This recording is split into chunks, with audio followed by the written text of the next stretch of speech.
I'm Nathan Ponchard, this is Chasing Cars, and this is the first ever C-segment SUV for Alfa Romeo, the Tonale. Now, we've already driven this car in Europe in plug-in hybrid all-wheel drive form, but this is the debut variant for Australia. It's a 1.5 litre turbocharged four-cylinder with a 48-volt mild hybrid system and front-wheel drive, and this is what's going to herald the brand's metamorphosis, is what they say. Chasing Cars, honest reviews of your next car. Brought to you by Underneath though, it has some familiar elements. This is meant to be a small SUV, but it sits on FCA's small wide platform that is familiar to anyone who knows the Jeep Compass, the Fiat 500X, and a bunch of other cars in the past. So it's intriguing to know that this Tonale here has a 26-36mm wheelbase, which is exactly the same as the Compasses.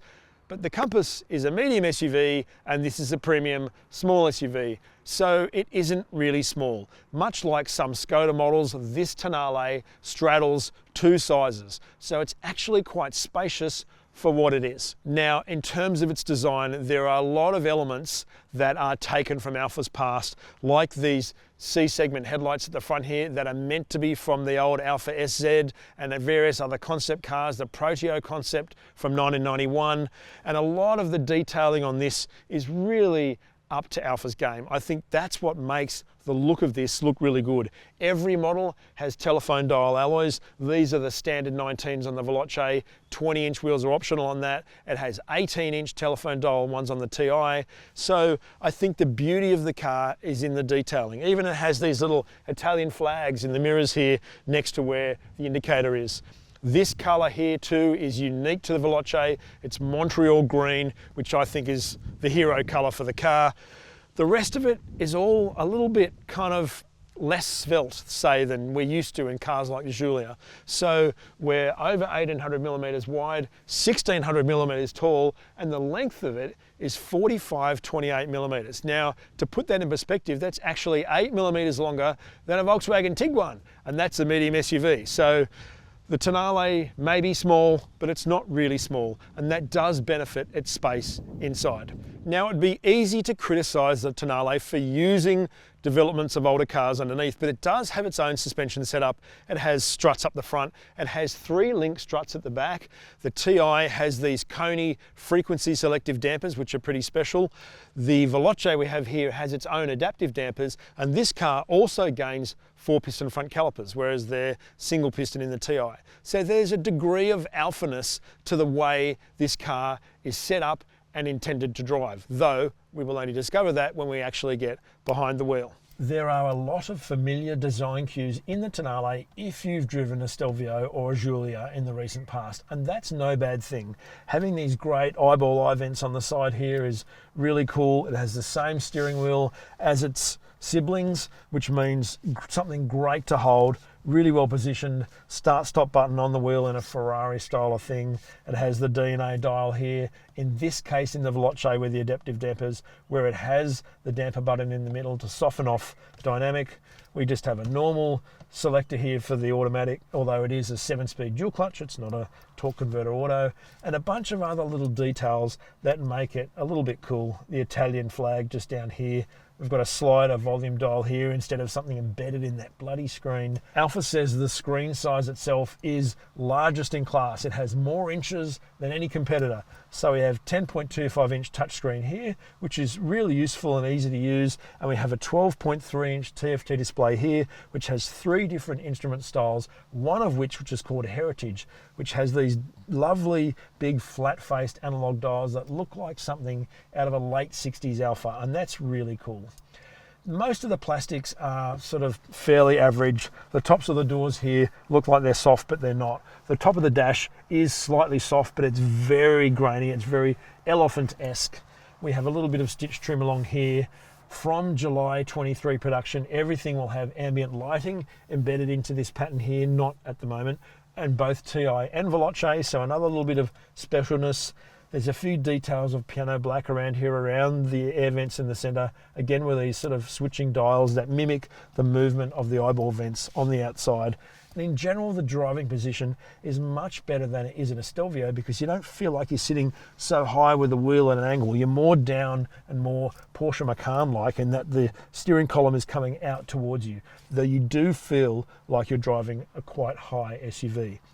In this case, in the Veloce, we have the optional Lusso pack. In this case, it adds heated and ventilated front seats with the perforation in the leather. It loses the Alcantara and the leatherette around the sides, which is also really nice, but you don't get ventilated seats. And they all come from just pushing a button on the edge of the touchscreen here, and you've got heating and vent. It's not buried too deep. It's nice and easily accessible.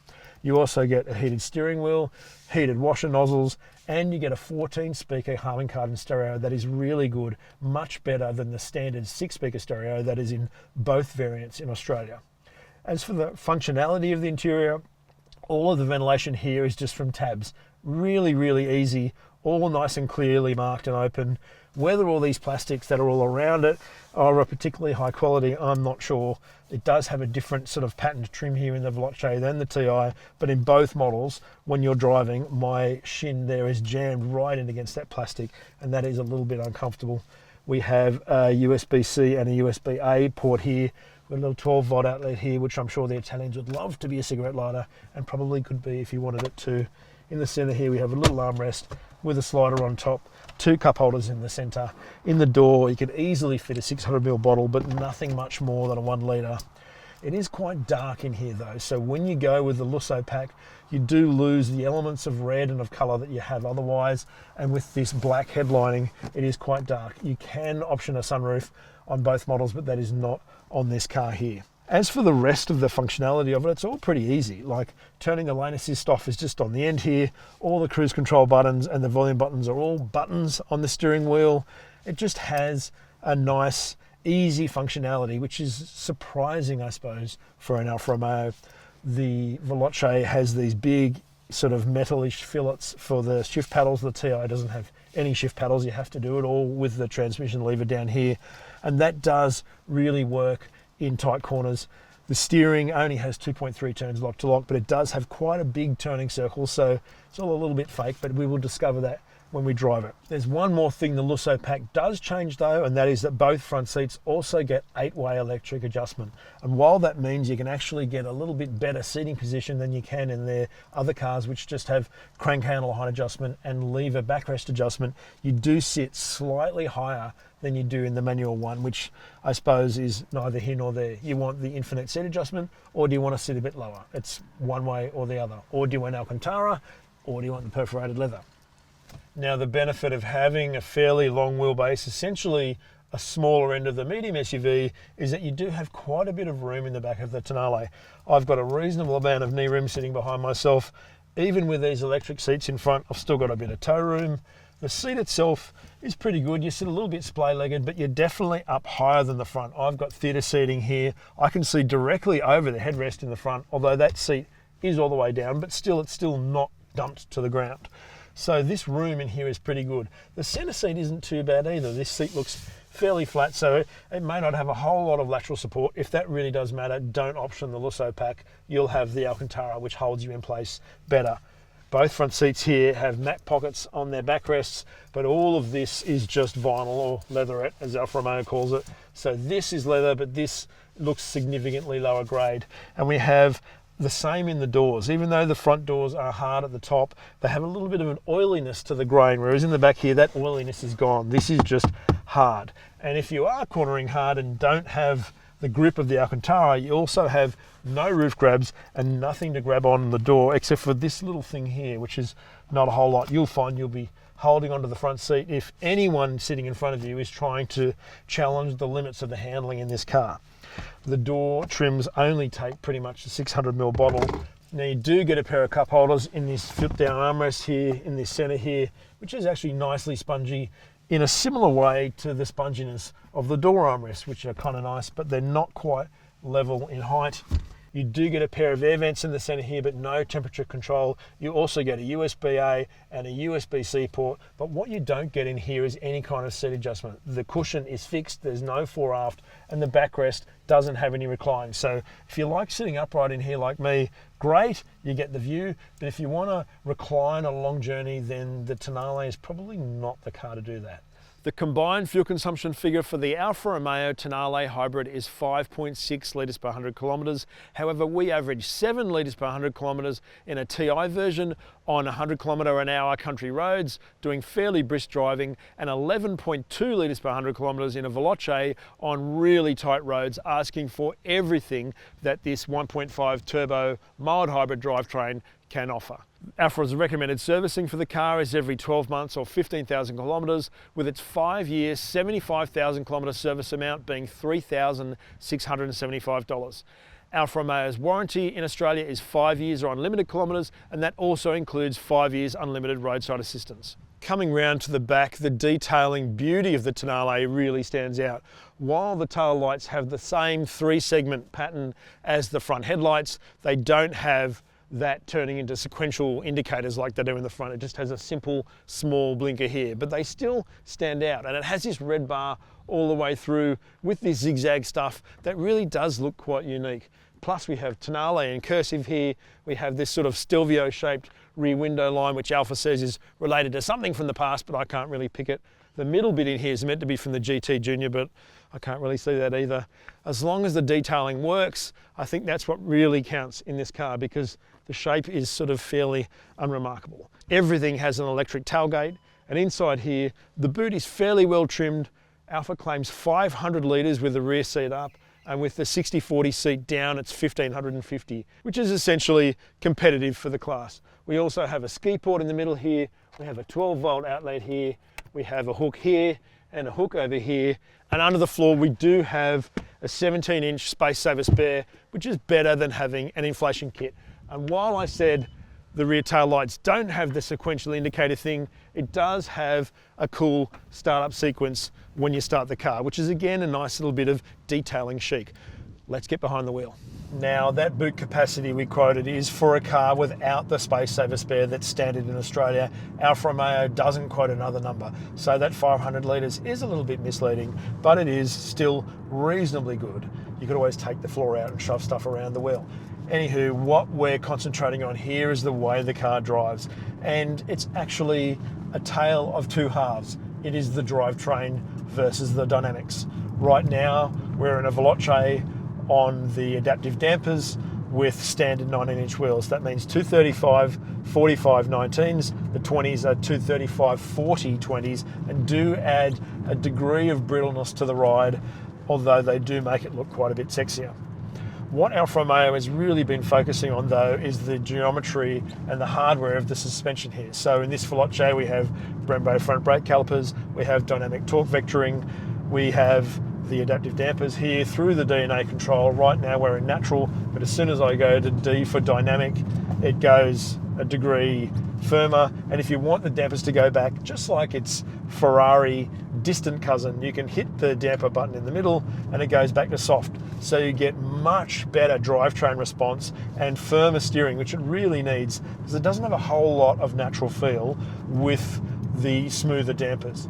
The dampers in the Veloce are more sophisticated than the Koni frequency select ones that are in the normal car, TI, but even then, the TI on 235 50 18s does ride pretty well. It's firm, but it has nice body control, it lopes along well, and I think a TI without any options of 49,900 before on-road costs is probably a nice sweet spot for this car. The cheaper the better, really, although you do get quite a lot of stuff when you do add a lot of things into it. Now, the steering only has 2.3 turns lock to lock, but the turning circle is almost 11.6 meters. So it has this sort of movement here, but once you start to add more lock on, you realize the turning circle is quite wide. And when you try and park it, then you're like, oh, Jesus, it's bigger than I thought it was. The handling is good, it turns in really well, it hangs on really well. And these roads in South Australia at the moment are quite damp, and other than a little bit of sort of wheel spin from the front wheels trying to come out of corners, the grip has been excellent. Even in sport damping, which I've gone back into now, it still rides reasonably well. It's not overly firm. It's better realised than it is in a Stelvio, where the sport is too stiff and the comfort's a bit too bouncy and a bit cushy. This is more of a happy medium between the two of them. What isn't a happy medium with the Tonale though is the drivetrain versus the suspension. Now, while we have this sort of neat handling, tight cornering, nice body control, even a little bit of pivot from that sort of interesting 3-link strut back suspension when you're in certain corners, you also have the drivetrain itself. And when it's moving along on fairly brisk roads, it's actually really pleasant and torquey. You can hear quite a bit of turbo whistle around 2000 RPM, which is probably the only real character that the engine has, which is a little bit of a shame. It just doesn't have the fizz of what you expect out of an Alfa Romeo, and it's a hybrid, I suppose, and that's probably the reason why. What the drivetrain combines is a new 1469cc turbo petrol 4-cylinder with a variable geometry turbocharger, blended with a 15 kilowatt 55 newton meter e-motor that is gear driven to the transmission, so it actually has a direct link, which Alfa claims gives it more of a genuine hybrid feel. Even though it isn't a full hybrid, it's really just a 48 volt mild hybrid, and it has a 22 kilowatt lithium ion battery embedded down here that takes about 11 litres in volume, and they reckon doesn't weigh very much more than what it would if it didn't have it. So the tare weight of both these variants is under 1,500 kilos. It's 1,491, and that's really not that much given its weight, although it is a tare weight. Now, the performance of the engine is actually reasonably strong. It produces 118 kilowatts at 5,750 RPM and 240 newton meters from 1,500 RPM. So when you're in the right zone, you really can feel the effortless torque of the engine. Around town, like startup and all that sort of stuff, it is pure electric.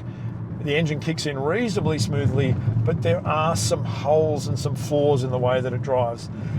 If you ask for everything in a sudden overtaking maneuver when you're in natural and you flatten it, pause, pause, pause, ease, go. It has this lag to it that can be a little bit alarming when you really need everything that it has. And I suppose combined with the 7-speed dual clutch and a little bit of the lethargy of the stop-start system, it still isn't the slick drivetrain unit that you would want. The engine itself revs out to about 6,000 RPM in the Veloce with the paddles. It'll hold it to the rev limit and just nudge the cat out a bit for a little bit before it upshifts, which is all fairly helpful, but it really limits torque in tight corners.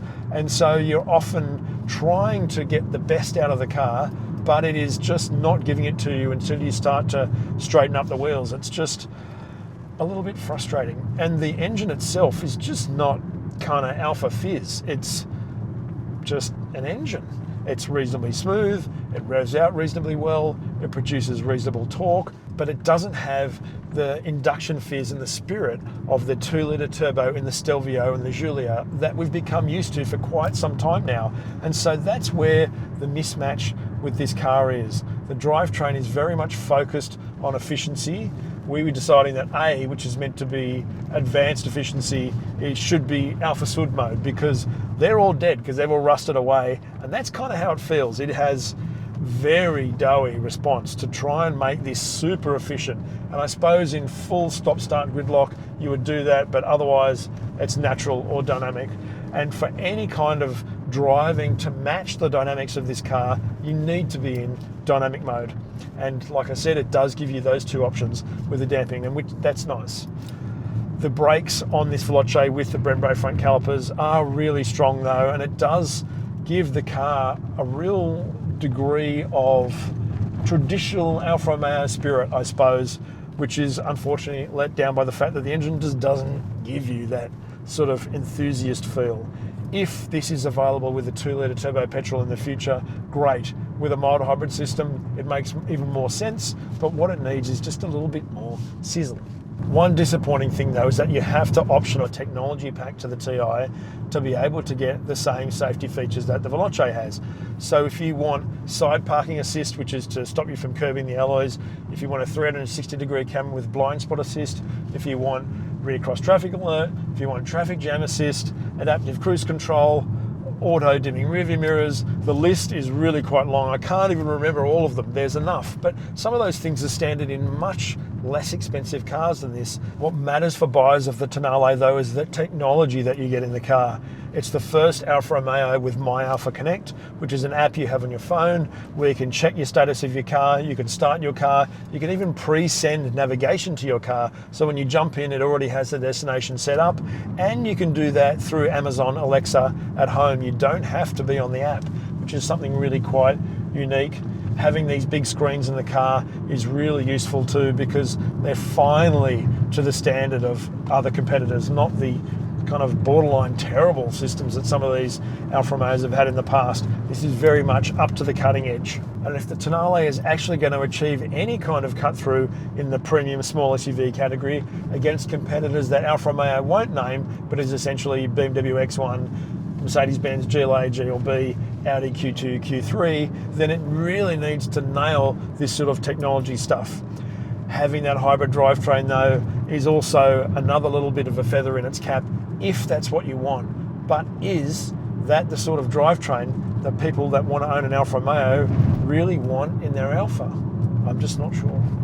So is the Tonale the metamorphosis car for Alfa Romeo? At the moment, no, not quite. It just doesn't quite gel, mainly because the drivetrain just lacks the fizz that you expect from Alfa Romeo and does have a few flaws in the way that it drives, and that doesn't quite gel with the spirit of the handling and the dynamics of the car. Whether you like the looks of it or not, I feel like the detailing really does save it a lot. In this spec here at 63,000 with the Lusso pack, you do get quite a lot of stuff in it, and they have been hammering home value, but it's just not quite involving enough. It needs more steering feel, it needs something more in the drivetrain department, and it needs a bit more calibration. So we're getting there, but this isn't the full brand turnover. I think that is still to come in another variant that is not the front drive Tonale hybrid. Much as that could be a really nice car for someone who wants a hybrid, but is that someone who wants an Alfa Romeo? I don't think so. If you haven't subscribed, please do so below the video, hit the notification bell and tell us what you think about the Alfa Romeo Tonale hybrid and whether you think it's the metamorphosis it's trying to be or about chasing cars in general. Thanks for watching.